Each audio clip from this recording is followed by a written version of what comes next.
La dadification des hommes de Dieu. C'était notre thème et on a dit beaucoup de choses. Nous avons rappelé que dans le milieu chrétien, aujourd'hui, on observe un phénomène croissant appelé dadification. C'est des hommes de Dieu qui sont élevés au rang et figure quasi absolue, appelés papa, daddy ou traités comme des médiateurs indispensables entre Dieu et les hommes. Des médiateurs indispensables, comme si s'ils n'étaient pas là, vous ne pourrez pas rencontrer l'Éternel. Si la Bible reconnaît une paternité dans la foi, mais elle le met aussi en garde contre toute élévation, contre toute excessivité des hommes de l'homme au détriment de Dieu. Parce que c'est parce que Dieu veut que l'homme se lève au détriment de Dieu. Malheureusement, ce sont des réalités que nous remarquons dans nos églises. La dadification prend beaucoup plus d'ampleur et certains hommes de Dieu, de foi vraie, cèdent, tombent et perdent leur grâce. On avait parlé hier de la paternité spirituelle comme une réalité biblique. La paternité dans la foi, s'il vous plaît, parce que moi, je ne crois pas au Père spirituel. Je ne suis le Père spirituel de personne. Je suis un Père dans la foi, car la Bible parle d'un seul Père en esprit, et c'est Jésus. La Bible l'appelle, on l'appellera le Père de tout. Il s'appellera Emmanuel. Et la Bible dit encore une chose, que nous n'aurons pas un autre Père dans l'esprit si ce n'est que lui. Un seul Père, un seul baptême, une seule voix. Ça, ce sont les Écritures qui nous enseignent. Cependant, quand on voit l'attitude de Paulos, Paulos nous enseigne la dimension de ce qu'on appelle par le Père qui enfante dans les racines de l'Évangile, c'est-à-dire par la foi. C'est comme ça que Timothée était appelé fils de Paul par la foi et non par l'esprit. Comme les gens disent que non, c'est mon fils dans la foi. Paul n'a jamais dit que Timothée c'est mon fils spirituel. Cherchez le mot père spirituel dans toute la Bible, il n'est accordé qu'à Jésus et non à quelqu'un d'autre. Donc, quelqu'un ou un pasteur peut être un père dans la foi, mais pas du tout un père spirituel. C'était déjà un truc qu'on avait déjà parlé dessus.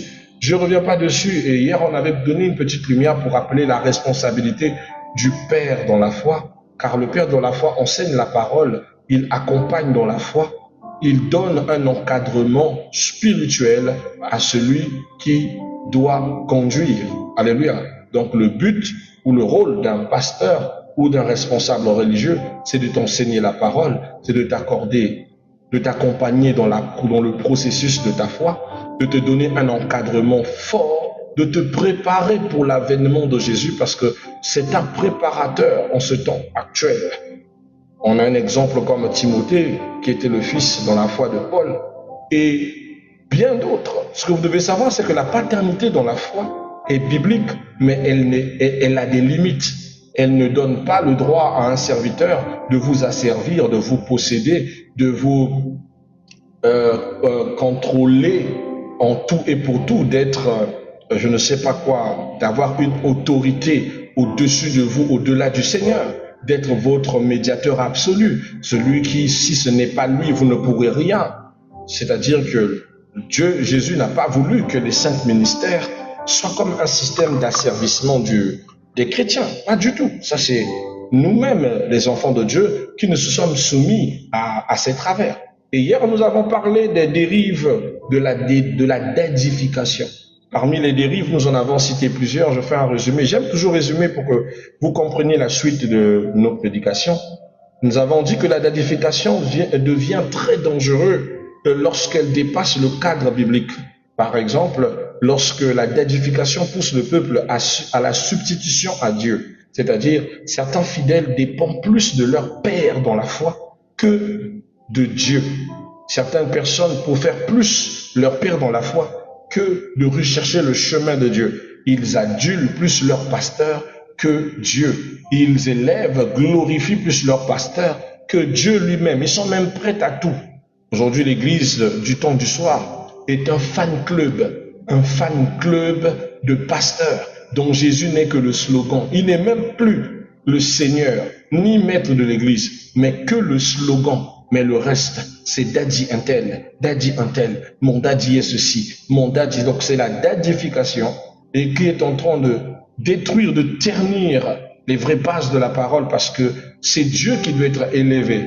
Moi, j'aime les paroles de Jean le Baptiste. Il dit que je diminue afin qu'il croisse. Si un serviteur n'est pas capable de disparaître pour laisser le nom du Seigneur monter, bien aimé, c'est quelqu'un qui est adulé par le culte de la personnalité.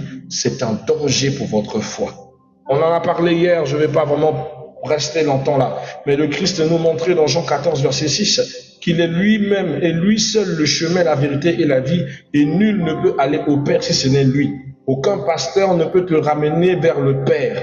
Aucun pasteur ne peut te faire entrer vers le Père dans le ciel. Il n'y a que Jésus qui est le seul chemin qui nous ramène vers Dieu.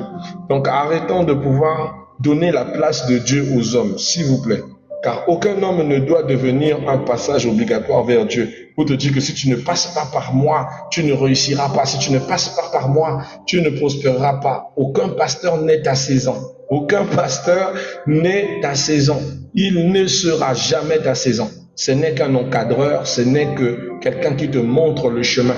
Je ne veux pas ridiculiser le travail de pasteur. C'est un travail très difficile, très stressant, très éprouvant et très exposé dans les combats. Mais ça n'empêche pas que ça ne doit pas être quelque chose qui vient occulter le droit de Dieu. Pour que cette personne pense que vous fasse penser que si vous réussissez, si vous êtes impacté, c'est à cause de lui et non à cause de la grâce du Père. Parce que beaucoup de pasteurs se prennent pour Dieu, tandis qu'ils ne le sont pas. Alléluia. Voilà. Donc une autre chose que dans les dérives de la d'édification, nous avons l'idolâtrie déguisée. Quand l'homme de Dieu est glorifié excessivement. Dans Actes chapitre 10, versets 25 à 26, on nous montre Pierre qui refuse de se prosterner. Il dit qu'il refuse qu'on se prosterne devant lui. Pierre refuse que les gens se prosternent devant lui. Aujourd'hui, vous êtes dans combien d'assemblées où les pasteurs veulent qu'on se prosterne devant lui? Il appelle des gens qu'ils se mettent à genoux à ses pieds pour demander soi-disant pardon à Dieu. Qu'il n'y a pas de pardon à Dieu si vous ne vous mettez pas à genoux à ses pieds. De fois, on le monte sur un trône. Il est assis en train assis pendant que la foule vient s'agenouiller, d'autres viennent toucher ses pieds pour recevoir, je ne sais, quelconque forme de grâce. Bien-aimé, aucune humilité dans la foi. Il se fait carrément passer pour Dieu. Actes chapitre 1, le verset 25. La Bible dit, vous avez adoré la créature au lieu d'adorer le Créateur. Faites attention de ne pas changer le sens de votre adoration. Vous pouvez apprécier un homme de Dieu, mais vous ne pouvez pas l'aduler au rang de Dieu. Cependant, la déification a souvent tendance à emmener à une idolâtrie déguisée. Moi, pour mon Père dans la foi, je peux faire du mal. Mon Père dans la foi, il est très fort. Mon Père de la foi est le meilleur de tous. S'il vous plaît, nous ne sommes que des humains. Et c'est à cause de ça que Dieu laisse dans nos cœurs une écharde, c'est-à-dire une faille, où nous redevenons humains par moment ou par tout temps. Un homme rempli d'onction, mais rempli de désirs sexuels.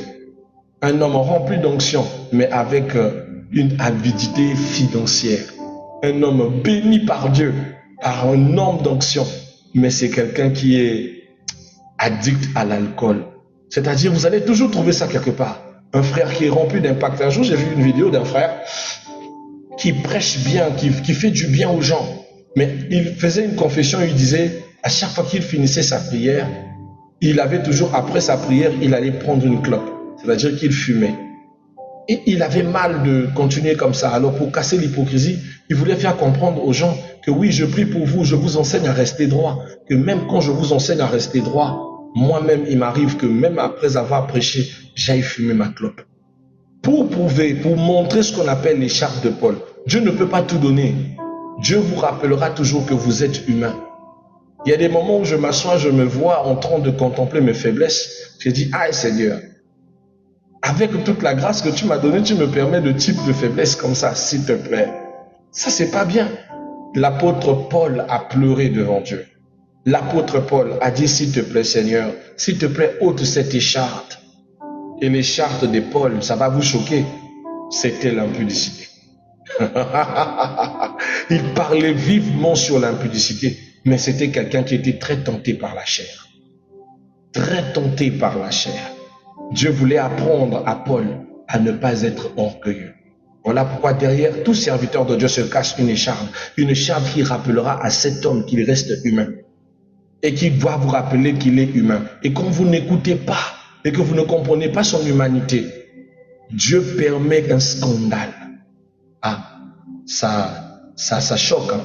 Vous entendrez dire, ah, la sextape du pasteur est sortie. Mais comment lui, avec toute l'onction qu'il a, les miracles que Dieu a fait à travers lui, il a une sextape. C'est pour le conditionner dans son esprit que tu n'es qu'un simple humain et que tu es tenté par des désirs. C'est ma grâce qui fait ce que tu es. Ce n'est pas toi qui fais des miracles, c'est moi qui fais des miracles à travers toi.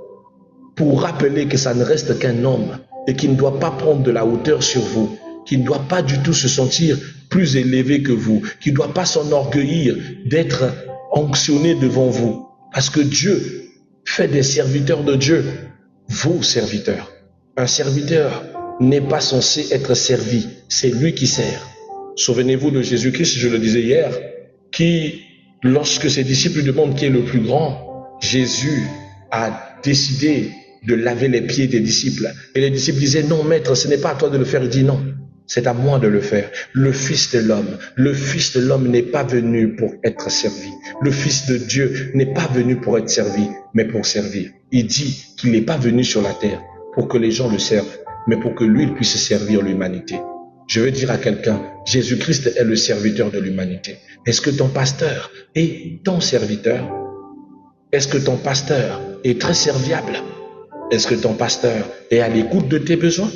Est-ce qu'un pasteur te suit quand tu as des soucis? Est-ce que ton pasteur est là quand tu pleures ou quand tu recherches le Seigneur? Parce que le pasteur, ce n'est pas celui qui est élevé en toute chose au-dessus de tout. Il est celui que Dieu a mis à ton service pour t'aider, te soutenir, te montrer le chemin, te fortifier, te colmater, te relever quand tu tombes. C'est son travail de prendre soin de toi. Tu es sa brebis. Tu es sa brebis. Mais il n'est pas ton Dieu. Il ne sera jamais ton Dieu. D'accord? Alléluia. Et j'aime les paroles du Christ quand il parle à Pierre. Il dit à Pierre, Pierre, m'aimes-tu? Pierre dit, oui Seigneur, je t'aime. Il dit, paie mes brebis. Il n'a pas dit, paie tes brebis, mais mes brebis. Un jour, le Seigneur m'a dit, va sur Internet, mes brebis sont dispersées. Ils n'ont pas de pasteur pour leur entendre. Ils n'ont pas de pasteur pour leur soutenir. Je t'envoie pour devenir le pasteur des pasteurs. Je dis, Seigneur, comment tu peux m'envoyer vers cette mission? Il dit, vas-y. Beaucoup ont besoin de Dieu. Beaucoup sont perdus. Beaucoup n'ont pas de confident. Beaucoup n'ont pas de soutien. Car chaque serviteur de Dieu cherche sa propre notoriété. Il crée des activités, il crée des programmes de prière qui ne sont même pas là pour vous bénir, juste pour que son nom s'éclate. Il choisit des grandes salles, il choisit des grands endroits, il crée des grandes affiches parce qu'il veut de la visibilité, mais pas l'action de sauver d'abord des âmes. Ce sont des réalités, mais c'est des réalités de la dadification. Parce qu'il veut que partout, on reconnaisse qu'il est daddy un tel, sans pour autant avoir réellement servi Dieu. Alléluia! C'est dégueulasse, c'est malsain. Mais ce sont les résultats de cette mauvaise influence. On avait parlé aussi de la manipulation spirituelle à travers la dadification qui peut entraîner par exemple une obéissance aveugle. Il y a des personnes qui obéissent au pasteur aveuglement pour tout et en tout. Je vous ai fait écouter un audio hier, dégueulasse, où le pasteur, je cite pas son nom, mais vous avez écouté son nom hier, qui avait l'habitude de demander à ses fidèles de lui sucer ses parties intimes, soit disant que ses parties intimes étaient un serviteur de Dieu. Bref, vous avez écouté vous-même, et que le lait qu'il produit, que c'est un lait sacré qui fait du Seigneur, dégueulasse. Donc, imaginez-vous que certaines personnes, face à ça, on dit oui, amen. Il n'y a pas que les gens qui sont révoltés, ils sont révoltés juste après, lorsqu'ils ont remarqué que leur vie ne change pas. Mais ils le faisaient de temps en temps, ils allaient dans son bureau, ils allaient le relaxer pour prendre le lait sacré, lait du n'importe quoi. Mais après, ils se sont plaints, oh, il nous forçait, il ne vous a pas forcé. Vous aviez été soumise à une obéissance aveugle et à une perte de discernement, à une exploitation financière ou émotionnelle. Parce que ces genres de pasteurs sont comme ça. Les pères de la dadification établissent des stratégies pour vous dépouiller, pour vous dominer, pour être à la tête de votre pensée, pour vous empêcher de penser par vous-même, pour vous empêcher de demander la sagesse de Dieu qui vous oriente, de vous empêcher de décider par la grâce du Saint-Esprit. Et il se pense toujours que ses pensées à lui sont plus meilleures que les vôtres. Ses visions à lui sont plus au top que ce que Dieu vous dit. C'est quelqu'un qui vous tient assujetti et quand les malheurs vous arrivent, il vous blâme comme si vous étiez le fautif. Tandis que lui, il s'est accaparé de toute la guidance. C'est des gens dégueulasses. Alléluia, on avait parlé de ça hier. Et beaucoup se reconnaissent parmi les endroits où ils ont posé leur pas. Je ne vais pas m'atteler sur ces choses que nous avons déjà parlé hier. On avait parlé du culte de la personnalité pour rappeler que certains hommes de Dieu sont élevés au lieu que Dieu soit élevé dans l'église. Vous voyez, quand l'homme de Dieu arrive, les gens se mettent à le célébrer. Tout le culte, même quand il n'est pas là, on parle que de lui. Daddy a fait ceci, hein? Daddy est notre père, le char de feu a fait ceci. Il était un homme de ceci, s'il vous plaît, parlez de Jésus. Parlez de Jésus, c'est un homme. Mais les gens centrent le culte sur lui. Le pire encore, c'est nous les autres, les invités, les orateurs. Tu vois, un orateur, quand on l'invite quelque part, il faut toujours qu'il fasse genre. S'il ne donne pas la dédicace du pasteur, il a peur que prochainement, on ne l'invite plus. C'est comme ça que quand il monte sur la chaire, il dit shalom à tout le peuple, vraiment merci de m'accueillir. Grand merci à votre pasteur, votre père de la foi, l'ange de cette église, l'homme que Dieu a béni, l'homme de des mystères. Il se met à aduler son invité, la personne qu'il a invité sur la chaire, au lieu d'élever Jésus-Christ tout simplement. Que Dieu bénisse certains pasteurs qui n'ont jamais aimé ce genre de choses.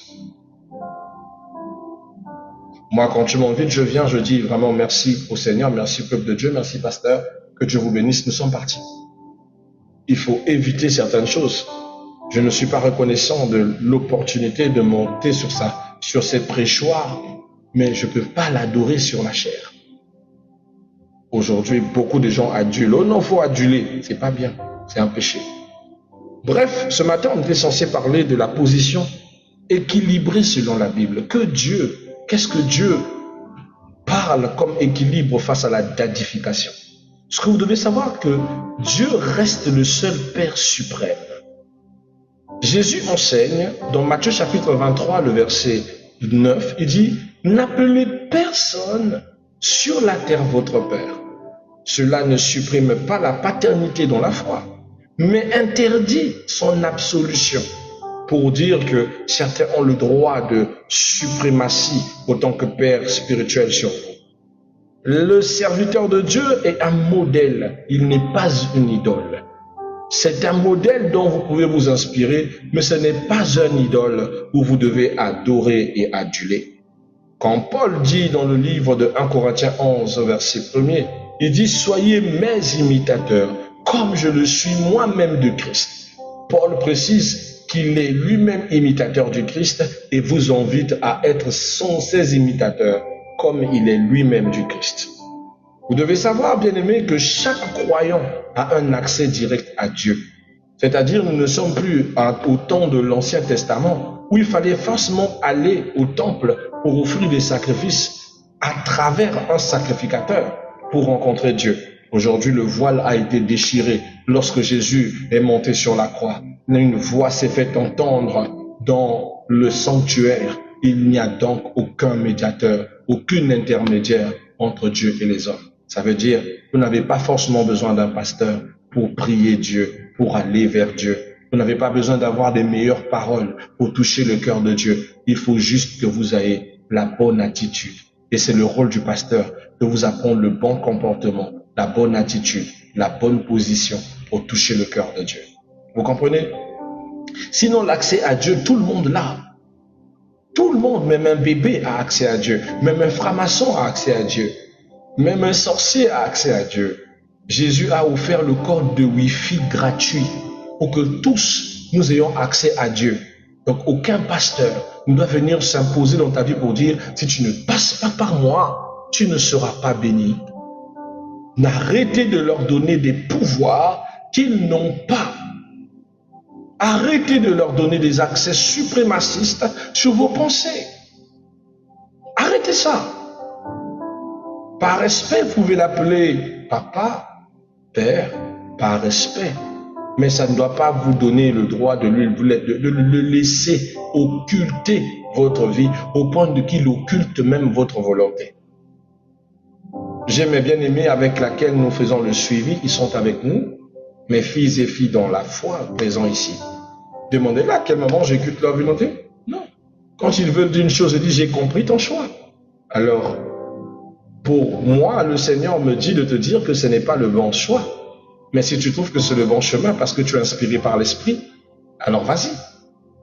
Je te laisse le choix d'aller sur ce chemin. Parce que ce n'est pas à moi de te forcer le chemin. Mais moi, je te montre que ce n'est pas le bon chemin. Alors tu verras quand même une sœur choisir ce chemin. Et je le laisse choisir. Je la rassure que je ne t'abandonne pas. Je suis avec toi sur ce chemin. Je suis là. Et tu vois la sœur faire le chemin. Quand elle se casse la tête, je lui rappelle. Je t'avais dit que ce n'est pas le bon chemin. Pour qu'elle apprenne librement à faire ses choix. Librement en Christ. Parce que nous avons été appelés à la liberté. Et le Christ dit de ne laisser rien ne nous occulter cette liberté. On n'est pas des esclaves. On est libre dans l'adoration. Mais quand quelqu'un vient t'occulter, te brigader, il dit si tu ne fais pas ça, je te chasse de mon église. C'est quelqu'un qui te prive de toute liberté en Christ. Il te prive d'adorer librement. Il veut que tu adores sur la montagne. Il veut que tu adores dans le temple. Or, le Christ dit, l'heure est déjà venue où les vrais adorateurs adoreront le Père en vérité et en esprit. Ça ne serait plus sur cette montagne, encore moins dans le temple d'Israël. Parce que le Seigneur s'est choisi des temples faits de ses propres mains. L'adoration peut être faite partout. Mais à Dieu et juste pour Dieu. Donc, comprenez que chaque croyant est un accès direct à Dieu. Hébreux 4,16 dit, approchons-nous avec assurance du trône de la grâce. Une ordonnance pour dire, approchons-nous tous, on a tous le droit de nous approcher du trône de sa grâce. Donc tu n'as pas besoin d'un daddy pour parler à Dieu. Non, tu n'as pas besoin de daddy pour ça. Daddy peut intercéder, mais daddy ne peut pas dépasser les limites d'être Dieu. Oh Seigneur, ça fait mal d'entendre ça. La sœur Dauphine qui dit beaucoup retirent l'onction qu'ils ont transmise. Ils sont qui? Ils sont qui? L'onction vient de Dieu, c'est Dieu qui choisit les serviteurs à imposer. Ce n'est pas à nous de retirer une quelconque. C'est une fausse doctrine, c'est de la bêtise spirituelle. C'est de la bêtise. J'ai retiré l'onction sur sa vie, c'est faux. Ils n'ont pas le pouvoir ni d'envoyer l'onction, ni de répandre l'onction, encore moins de retirer l'onction. Aucun homme de Dieu n'a ce pouvoir. Mais nous avons le pouvoir par l'onction d'accomplir les grandes choses pour le Seigneur. Par l'onction, nous avons le pouvoir de guérir les malades, de libérer les innocents des captifs, de chasser, de détruire les œuvres de ténèbres, de briser le joug, de soulager les âmes. Ça, c'est la mission que l'onction accomplit. Mais aucun homme de Dieu n'a le pouvoir de transmettre l'onction. Ça fait mal ce que je vais dire. Il n'a le pouvoir d'occulter l'onction, de retirer l'onction dans la vie de quelqu'un. Nous demandons à Dieu, il dit pas je transmets l'onction, non, Seigneur, remplis ton serviteur de ta grâce, fais descendre ton onction dans sa vie. Qui a fait descendre l'onction? Qui a répandu l'onction sur cette personne que tu as priée? C'est Dieu. Seigneur, fais descendre. Et quand vous entendez un serviteur qui dit je transmets l'onction, bien aimé, ayez peur de ce monsieur.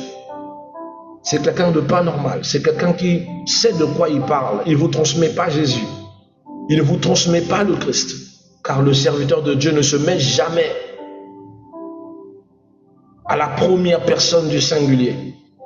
Il se met toujours à la première personne du pluriel.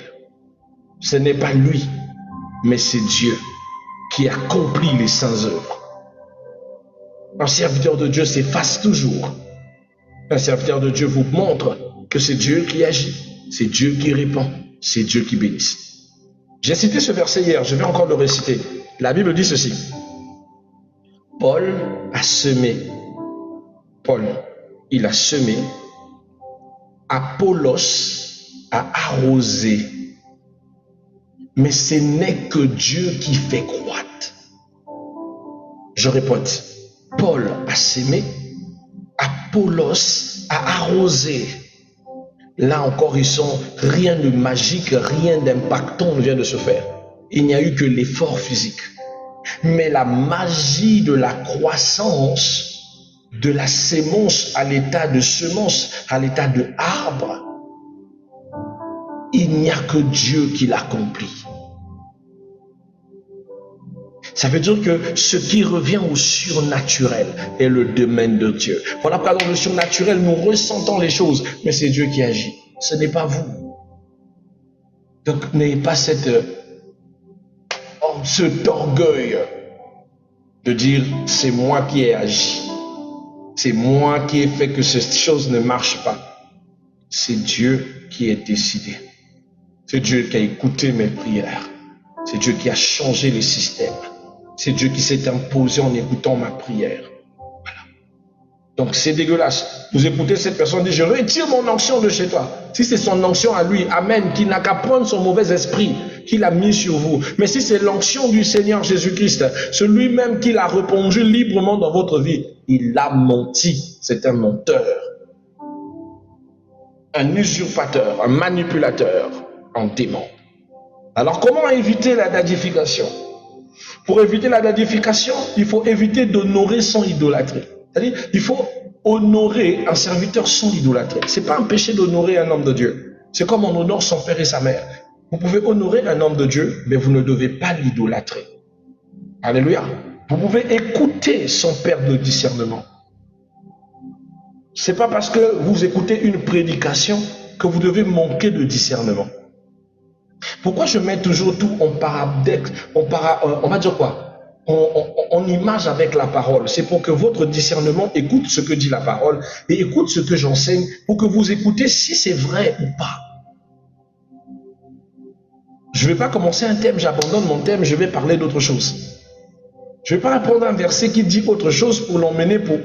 Non. La parole doit se justifier et la parole doit se clarifier. C'est comme ça. Mais ça ne doit pas vous retirer le discernement. J'ai écouté la prédication. Voici. On appelle ça le discernement de l'esprit. Amen. Alléluia. Comme j'aime le dire, tout le monde n'écoute pas la prédication de la même manière. Hier, ma fille m'a fait sentir ça. J'étais en train de parler sur la prière. Sur le fait qu'il ne faut pas faire la prière hypocrite envers Dieu. Il faut être sincère dans la prière. C'est ce que nous avons prêché dernièrement. Elle m'a dit que non, il faut être franche avec les gens. Non, c'est pas ce que je t'ai dit. C'est vrai qu'il faut être franche. Il faut être véridique. Il faut faire face aux gens. Mais je ne t'ai jamais dit que tu dois appliquer cette sincérité sans filtre avec tes interlocuteurs. Avec l'interlocuteur, la Bible parle d'appliquer la sagesse. Mais avec Dieu, nous devons être vrais. Je parlais avec Dieu. Je parlais avec Dieu, ma précieuse. Donc chacun écoute la prédication et retient à sa manière, dans sa dimension. Mais les Écritures restent claires et se clarifient par eux-mêmes. Voilà, je ne vais pas prendre assez de votre temps. Retenez juste que la dadification est une déformation de la paternité spirituelle. Dieu appelle ses serviteurs à être des guides, des bergers, mais jamais des substituteurs de sa grâce ou de son nom. Le centre de la foi reste Jésus.